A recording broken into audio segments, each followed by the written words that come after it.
What you are about to see is true. No actors have been used.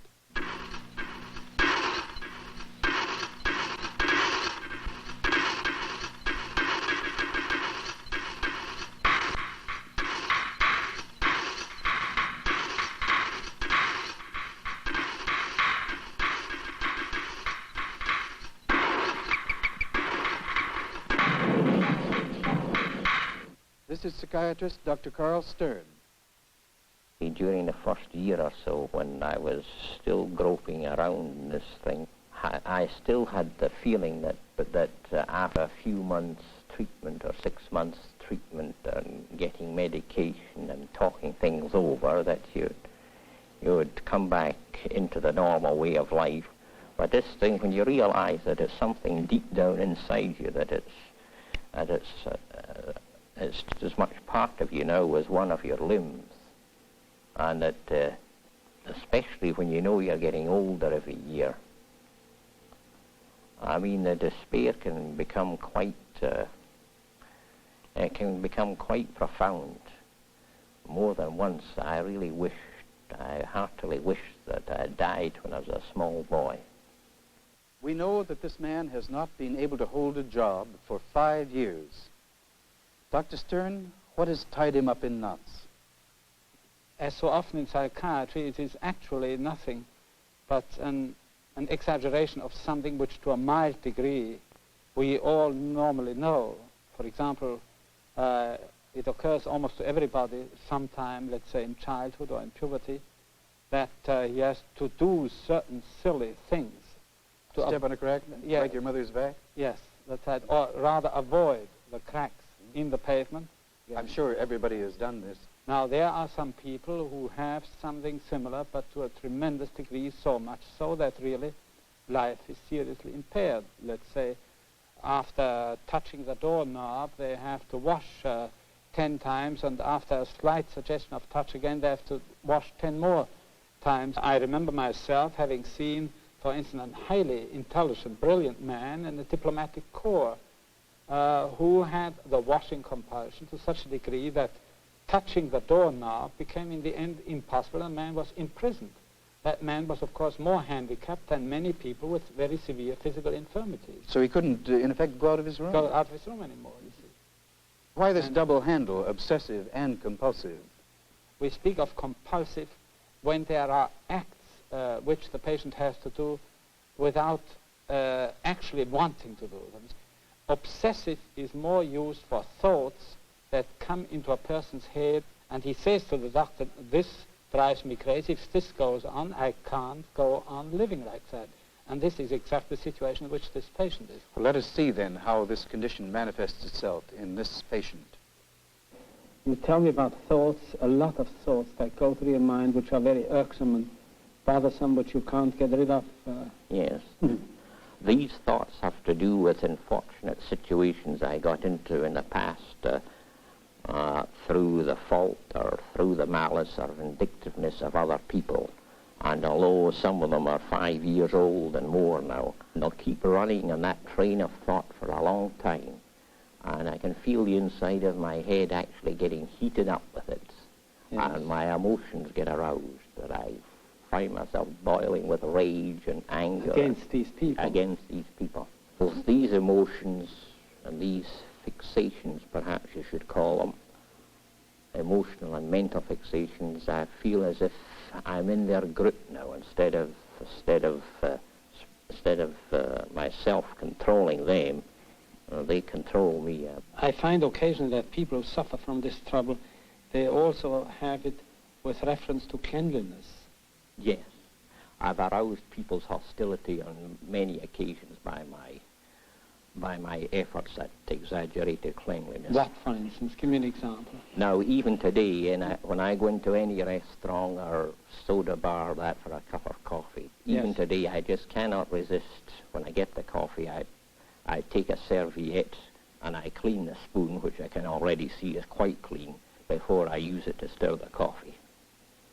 You told me something about what happened to you about having to clean fruit or something? Grapefruit, yes. What was that? Well, last Sunday, when I got this grapefruit I washed it under the tap, and my mind started to wander, and when I finally came back to what I was doing, I was not only washing the grapefruit, but I'd actually sprinkled some of that soap cleaning powder on it and was scrubbing the skin. We see quite often in people who have your kind of nervousness that they find it hard to discard things, that as time goes on, they accumulate things, even trivial things, which then clutter up their place and so on. I couldn't bring myself to read the newspaper regularly every day, so I started storing them. And eventually I got to the fact that any time I moved, I usually had a huge pile of newspapers, magazines, and so on and so forth that I intended to take with me. This nervous tension you have, or this sense of internal trouble, what is it like? Well, it's like a sort of churning feeling inside. You feel as if your emotions or something tangible inside you is churning around. For instance, this morning when I was coming out, I had allowed myself 5 or 10 minutes, and I had one cigarette on me. And I know I had it. I know I had it. Yes. I put it down somewhere, and I just could not find it. And I kept myself late looking for it. I just couldn't leave the house without finding it, but I didn't. And that threw me into almost an emotional frenzy. I suppose it's very hard to pin it down to any beginning, but approximately, how long would you say that is? I'm aware now that they go back a very long time. Yes. I mean to say, I'm sure they've gone back, 25, 30 years anyway, if not longer. Yes.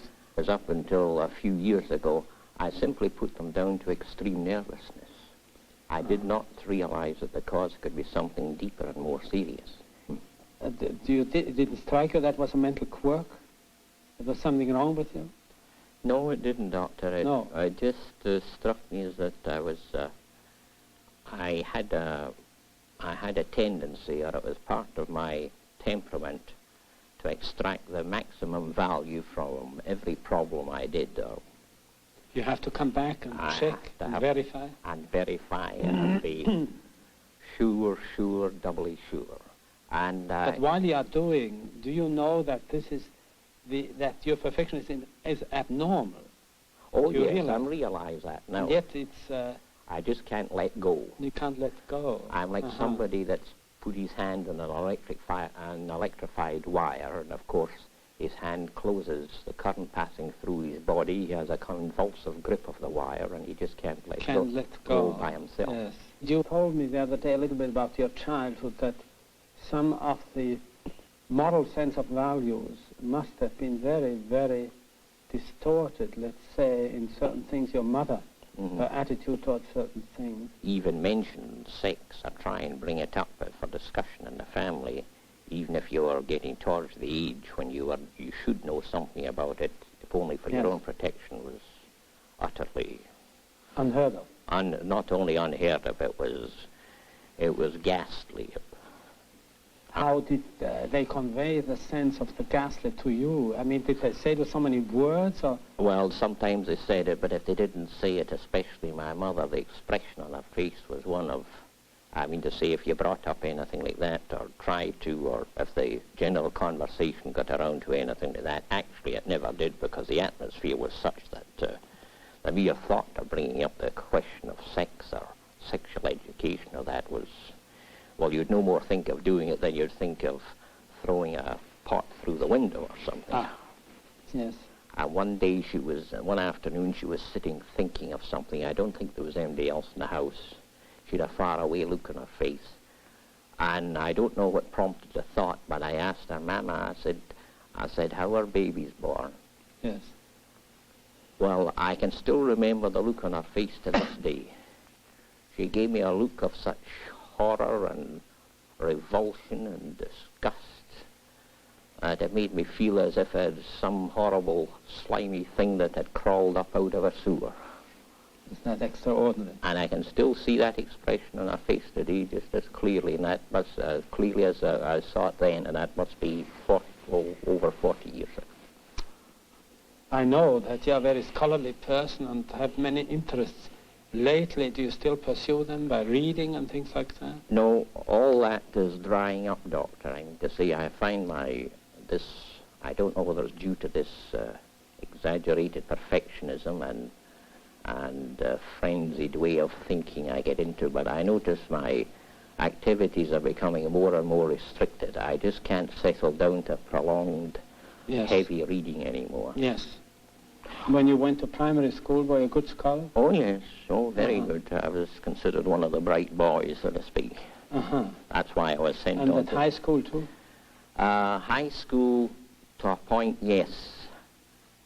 I noticed the first and second year I could place myself in the top 3 without very much difficulty. And what was the difficulty you ran into? I didn't know what it was at the time, but this compulsiveness and perfectionism in thinking was beginning to become more pronounced. And everybody thought it was just that I had a weak nervous system. Yes. Or very highly strung. I think it was Hitler who said, give me a boy up till the age of 10 years and anybody else can have him, he'll be mine. And I think it's the same as regards my own childhood, that this totally unhealthy atmosphere in which I was brought up, well, I've never been able to get away from it. Yes. I know now I never shall be able to get away from it. Do you feel very lonesome? Oh, yes. That's one of my biggest disillusionments, Doctor. I'd always considered myself very self-reliant emotionally and psychologically. Yes. But I've been forced to the conclusion, which everybody else knew but myself, strangely enough, but as you get older, you become more and more dependent on the companionship of others in order to live normally. You must have had opportunities to get married, I'm sure. There was one case where one woman cared enough for me, but I found out that when it came down to sort of getting engaged and getting married and making all the necessary plans, there was a kind of deadness inside me. I mean to say, there was no response on my part. Yes. Later, I had the strong impression that because of this derangement of my emotions, that there are people, and I'm one of them, who, in spite of their efforts, they're just not capable of loving anybody or returning anybody's love. Are all mothers now going to feel that they're going to wreck their children's lives if they see a case like this? No. These are exceptional cases, just as this man's illness is, thank God, not something so widespread. Also, mothers who instill this kind of rigidity and the sense of fear of wrongdoing and self-imposed punishment into a person are also not so frequent. How do these things work with a child? Well, the origin of a neurosis like this is explained, at least partly, by the fact that, and this I might say is a tragedy, that man gets to know in his development the rules of life first in a negative way. For example, around the age of 1.5 or 2, in connection with cleanliness, toilet training, certain objects which are breakable, one must not touch, one must not use, etc., otherwise they would fall to the ground and so on. In other words, the very first idea the child has of rules in life is a fear of wrongdoing. But you wouldn't advocate just letting the child do whatever he wants? No, not at all. This is very often a misinterpretation of present-day psychiatry. Naturally, every child has to be first told certain rules in life, and unfortunately, very often it's the don't that is very important around that age. But if there is nothing but the don't, and the don't is overemphasized and is not later, and is not actually carried out in a climate of love, then, of course, then you get what you have in a man like that. What do you try to do? Do you try really to remake the education of this person? These people all act as though they were all the time doing certain rituals of atonement. As a matter of fact, Freud has used the word ritual for these compulsive acts. And when you study their lives, you find that a very early phase in childhood, they have been living in a climate of such rigidity and such lack of warmth and relaxation and spontaneity that this has rooted itself very deeply on the deepest layer of their unconscious. And they are carrying with them people whom they, you might say, have gobbled up. That is to say, tyrants who force them all the time to do certain silly punitive actions. And instead of a tyrant being outside the person, the tyrant goes on living inside the patient and forces him to do that. Well, what you ought to do, theoretically speaking, replace that, get that very cruel somebody out of his system and replace it by a kind, understanding, and loving person. And that can be done in very intensive contact over a long, long time. It's very tedious work, and I must say, with a certain degree of illness and at a certain age, it just cannot be done. Just as there is, let's say, in surgery a word inoperable, there is also a word inoperable in psychiatry. But there are other people, for instance, you must have come across those people, who, if they start at 8:30 in the morning with their work, if they are on their desk at 8:31, they're upset. Mm-hmm. If there are not 3 pencils sharpened, parallel, lying on the right side of the calendar, they're upset for the rest of the day. Now, these people have this life pattern without having insight. They would be highly offended if you told them they were sick. They are sick. We call this the so-called compulsive character. The first person, this poor man, suffers a lot. The other person, the so-called compulsive character, makes others suffer a lot. It's those who have to work with him. We are about to see this man 8 months after the time that we saw him first with you. Yes. During this time, he has been having intensive psychotherapy by an assistant of yours. Yes. This is Miss Beauclair, an RN who has been specially trained in psychiatry. Very frequently, a female therapist is better because of what I mentioned before, that something goes deeply wrong originally about the maternal in this man's life, about the feminine, about the element of feeling in the child. This is Rita Beauclair, RN. I would like to know how you feel at work. I had the feeling today, although it was quite a hard day, I had the feeling that I had a certain control of the situation today that I hadn't experienced in the past few weeks. Well, I noticed that you look much more relaxed today than at the very beginning. What sort of work is it? Working in the kitchen of a big restaurant, operating one of these dishwashing machines. Or at least there's one man there. He's been at it 25 years, why I don't know, and I simply assist him during the busy hours of the day. I've since discovered that he's given me the short end of the deal, as they say in North America, because I'm at the end of the machine where the dishes go in. He's not so bad at his end. He only has to contend with the steam count coming out of his end of the machine, and he can get away from that by working at the far end of the table. I can't. No matter whether I move left or right, I run into this steam and heat. You're looking for another type of job? Oh, yeah, naturally. Because you could do something better than that. Uh-huh. You know, Yeah. Oh, yes, I know. I'm quite well aware of the fact. Well, I'm very pleased to see that you are less anxious than at the beginning. Because the first 2 weeks I was there, this anxiety remained at fever pitch all day until I finished in the mid-afternoon.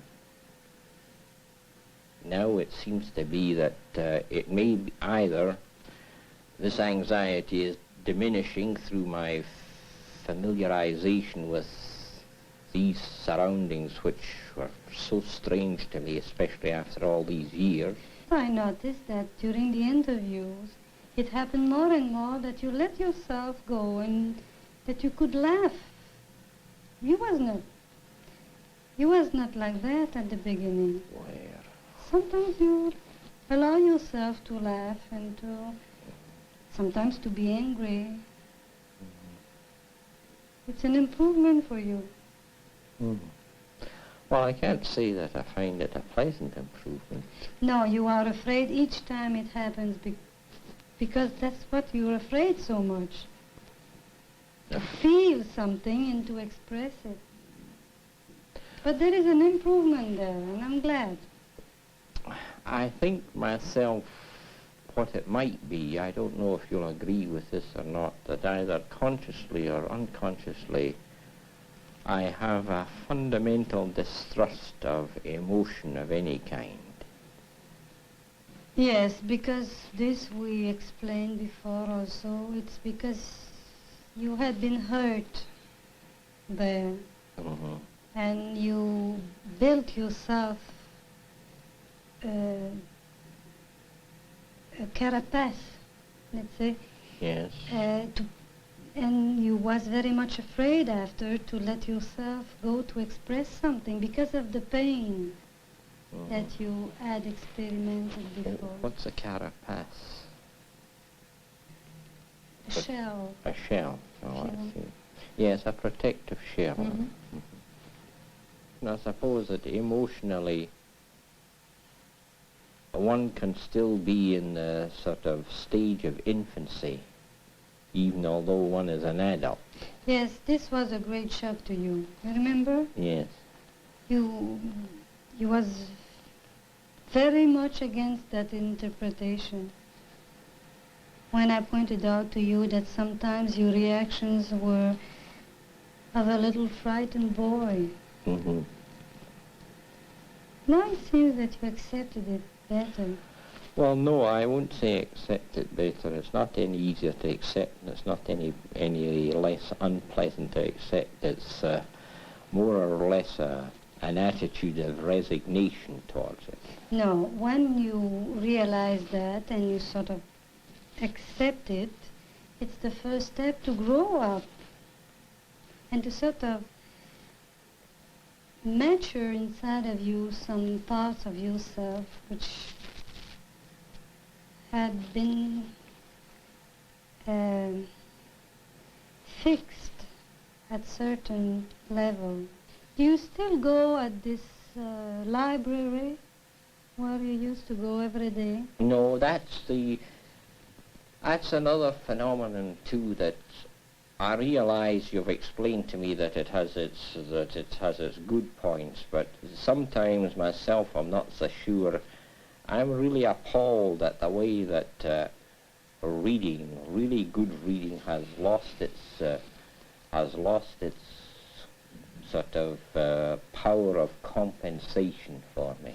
Well, it's much better because you are sort of escaping in books. Yes, I realize. From life. Yeah, I know, I realize all that. But what I'm getting at is this: am I going to be any better off at the end than I am later on than I am now? Because I know I'm gaining in the domain of the emotions. I know there's been an improvement there. I realize that. I'm aware of it. In fact, I've even explained it to you, or explained it to you spontaneously myself. But I always have the uneasy feeling that what I'm gaining, say, in the domain of the heart, I'm losing in the domain up here. You know, Mr. Buckley, we have to come back to the emotions because it's there where is the trouble. Yes, I know, because as you've explained to me so often in the past, all this problem lies predominantly in the emotions.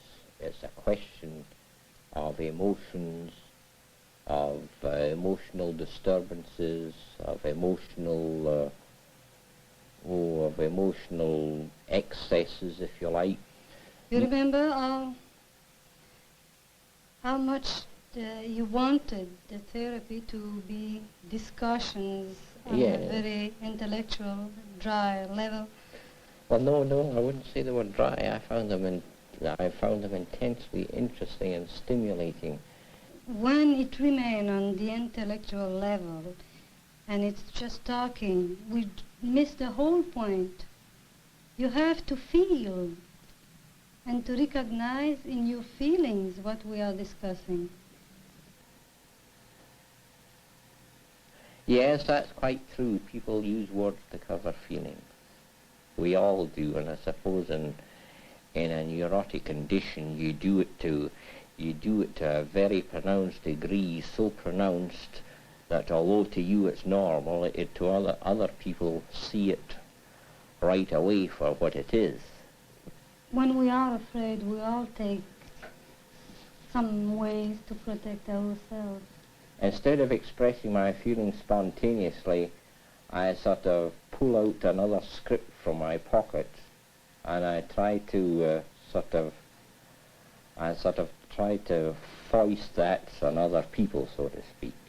That's why the other time, when I was late and you had to wait, and you came into my office and you were so angry, that was a real improvement for you, because you could express a feeling on the moment without going and making a long turn around it. Do you still have sometimes ideas of death and suicide? Not recently. It's been quite a while now. Good. I mean to say, there is the occasional fleeting idea, but there